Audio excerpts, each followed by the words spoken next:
So what is up guys, welcome back to my channel Gyan full of everything, जहाँ पे हम ज्ञान बांटते रहते हैं। सो दोस्तों, एक तरफ लॉकडाउन बढ़ रहा है, दूसरी तरफ मोबाइल के रैम बढ़ रहे हैं। सो आज का टॉपिक इसी के ऊपर होगा कि क्या हमारे फ़ोन में रैम ही सबसे ज़रूरी चीज़ है, और अगर हाँ तो हमें कितनी रैम एक्चुअली में ज़रूरत है। 4GB, 6GB, 8GB, 12GB या फिर 200GB, कितना चाहिए हमको रैम। सो बिना टाइम वेस्ट किए चलिए चलते हैं वीडियो की तरफ। सो दोस्तों, हमें एक्चुअली कितने GB रैम की ज़रूरत है। कुछ सालों पहले ऐसी चीज़ थी, मतलब ऐसा समय था कि जब हमारे फ़ोन में रैम नाम की चीज़ नहीं थी। बस एटलीस्ट 1GB की स्टोरेज होती थी, कम से कम 4 से 8GB तक की हम एक्सपेंड कर सकते थे, और हमारा फ़ोन बस बटनों में चलता था। लेकिन जैसे जैसे टेक्नोलॉजी बढ़ रही है वैसे वैसे हमारे फ़ोन में बहुत ज़्यादा इम्प्रूवमेंट्स हो रहे हैं, और अभी तो सबसे ज़्यादा 12GB तक के रैम्स में भी फ़ोन्स आ रहे हैं। तो हमारा ये मानना है कि जितना ज़्यादा रैम होगा उतना ही हमारा फ़ोन ज़्यादा फास्ट चलेगा और ज़्यादा एफिशिएंट होगा। लेकिन ये एक्चुअली में सिर्फ रैम पे डिपेंडेंट नहीं है, क्योंकि हमारे फ़ोन में बहुत सी चीज़ें हैं, जैसे कि सिस्टम ऑन चिप SoC, मतलब जो हम इन शॉर्ट प्रोसेसर भी कहते हैं वो, प्लस हमारे फ़ोन की जो एक्चुअली स्क्रीन की जो रिफ्रेश रेट होती है, जैसे कि हमें पता है कि 60 हर्ट्ज़, 90 हर्ट्ज़ और 120 हर्ट्ज़ तक की रिफ्रेश रेट हमारे स्मार्टफोन में अभी तक अवेलेबल है। और अगर 60 हर्ट्ज़ का रिफ्रेश रेट हो और अगर रैम 12GB तक की भी हो, फिर भी हमारे फ़ोन में थोड़ा सा कहीं ना कहीं लैग हमें देखने के लिए ज़रूर मिलेगा। और हम क्या कहेंगे कि एटलीस्ट 12GB रैम हो के भी किसी काम का नहीं है। सो ये एक्चुअली हमारी गलतफहमी है, क्योंकि सिर्फ रैम के ऊपर हमारा पूरा फ़ोन डिपेंडेंट नहीं होता है। हमारे फ़ोन में जो प्रोसेसर है उसको भी हमें देखना चाहिए कि किस तरह का प्रोसेसर है, कौन से जनरेशन का प्रोसेसर है, और क्या वो हमारे फ़ोन को स्मूथली वर्क कराने के लिए एफिशिएंट है या नहीं।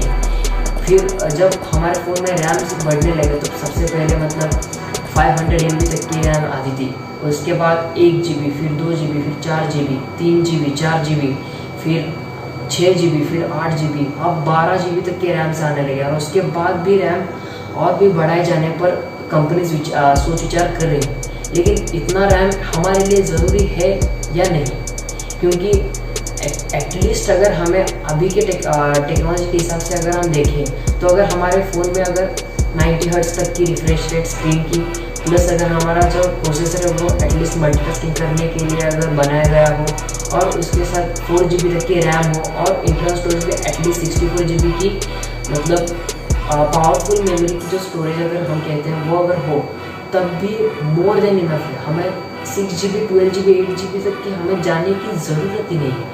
लेकिन फिर भी हम ये बिना सोचे समझे, बस रैम ज़्यादा है तो हम उसके फ़ोन के पीछे हम भागते जाते हैं उसको, लेकिन ये एक्चुअली में असली बात नहीं है। सो अगर आप एक ऐसे इंसान हैं जो सिर्फ ज़्यादा से ज़्यादा रैम के ऊपर सोच के आपका एक नया स्मार्टफोन लेते हैं, तब भी आपको ये सोचना है कि किस तरह का रैम है। अगर थोड़ा सा भी इंटरनेट में सर्च करें तो आप मतलब मोबाइल्स के जो इन्फॉर्मेशन होती है, मतलब हम 91 मोबाइल्स हो, या फिर एक वेबसाइट है जिसका मैं लिंक नीचे दे दूँगा, जो कि मुझे याद नहीं आ रहा है, लेकिन उसका लिंक मैं आपको नीचे दे दूँगा, जिससे आप किसी भी स्मार्टफोन के बारे में सारी इन्फॉर्मेशन, बिल्ड इन्फॉर्मेशन, कहाँ बना है, क्या क्या यूज़ हुआ है उसमें, वो सब आप जान सकते हैं। जैसे कि आपको पता चल जाएगा कि किस तरह का रैम उस फ़ोन में लगाया गया है, या फिर किस तरह की इंटरनल स्टोरेज, मतलब इनबिल्ट मेमोरी लगाई गई है, किस तरह के प्रोसेसर्स लगाए गए हैं, कौन से टेक्नोलॉजी का यूज़ किया गया है, वो सब आप उससे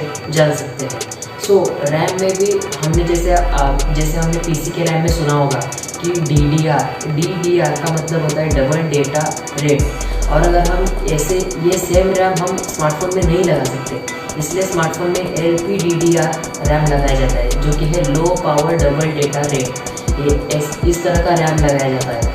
तो इस तरह के रैम्स में भी जनरेशन होते हैं, जनरेशन 1, 2, 3, 4, और आपका अभी का सबसे लेटेस्ट है जनरेशन 5। तो LPDDR5 की अगर आपके फ़ोन में रैम है तो फिर आपका फ़ोन बहुत हद तक अच्छे से स्मूथली मल्टीटास्किंग वर्क करेगा। लेकिन अगर आपके फ़ोन में सेकेंड जनरेशन, फर्स्ट जनरेशन या थर्ड जनरेशन पुरानी रैम है, तो फिर ये नहीं कहा जा सकता कि आपका फ़ोन फास्ट काम करेगा या नहीं। सो वो भले ही 8 GB तक के रैम हो या फिर 12 GB तक की, उसका कोई फ़र्क नहीं पड़ने वाला।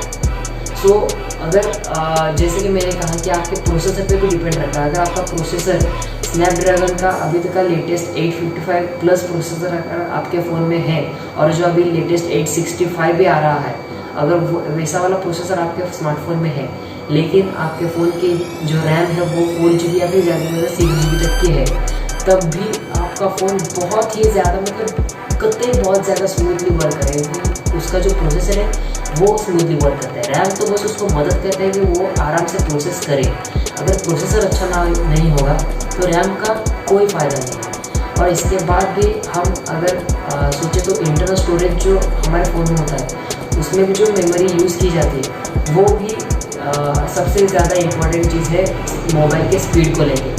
क्योंकि रैम की स्पीड तो ज़रूरी है ही, उसके साथ जो रीड एंड राइट की जो स्पीड है, जो मोबाइल में डेटा को सेव करने की जो स्पीड है, वो भी बहुत ही ज़्यादा डिपेंडेबल है। सो कभी भी हमें ये ध्यान रखना है कि अगर हमें बस ऐसे लालच में 6 GB, 8 GB, 12 GB या फिर इससे भी ज़्यादा GB की रैम अगर हमारे स्मार्टफोन में है और हमने इसे सोच लिया कि मतलब हाँ भाई इसमें ज़्यादा रैम है तो ये फ़ोन मतलब बहुत ही ज़्यादा अच्छा चलेगा, तो ऐसी कोई बात नहीं। क्योंकि अभी तक जो एप्पल का जो अभी का जो सबसे ज़्यादा लेटेस्ट स्मार्टफोन है iPhone 11 Max Pro, इसमें भी 4 GB तक की रैम है। सोच सकते हो 1.5 लाख का फ़ोन लेकिन सिर्फ 4 GB की रैम, लेकिन उसका जो प्रोसेसर है A13 बायोनिक चिप, वो हमें पता है कि स्नैपड्रैगन के 855 से भी ज़्यादा पावरफुल है और एफिशिएंट है। इसलिए एप्पल के स्मार्टफोन्स जो है वो बहुत ही स्मूथ वर्क करते हैं।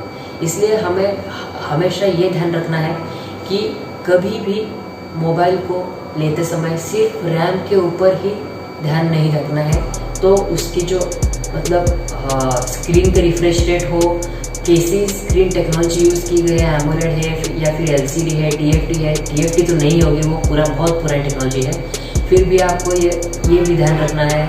फिर आपके स्मार्टफोन में किस तरह का जगह, अगर आप रैम को देखते हो तो रैम में कौन सी जनरेशन का यूज़ किया गया है वो आपको देखना है। उसके बाद इस तरह से आपको एक्चुअली में स्मार्टफोन लेते समय देखना है कि क्या क्या हमें ज़रूरी, कौन सी चीज़ हमारे लिए ज़रूरी है। सो आई होप कि आपको ये पसंद आया होगा वीडियो। थोड़ा सा छोटा बना है वीडियो, इन्फॉर्मेटिव बनाया है मैंने।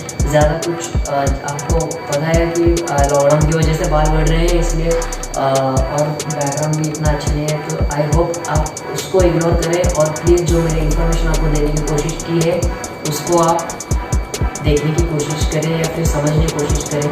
और अगर आपको कोई इन्फॉर्मेशन चाहिए हो तो आप वो मुझे कमेंट सेक्शन में ज़रूर बताएं, मैं आपको बताने की कोशिश करूँगा। प्लीज़ मेरे इंस्टाग्राम के हैंडल इट्स ज्ञानकुल हियर पे फॉलो करें। इसमें मैं यूट्यूब के बारे में अपकमिंग वीडियोज़ की नोटिफिकेशन इन्फॉर्मेशंस देता रहता हूँ।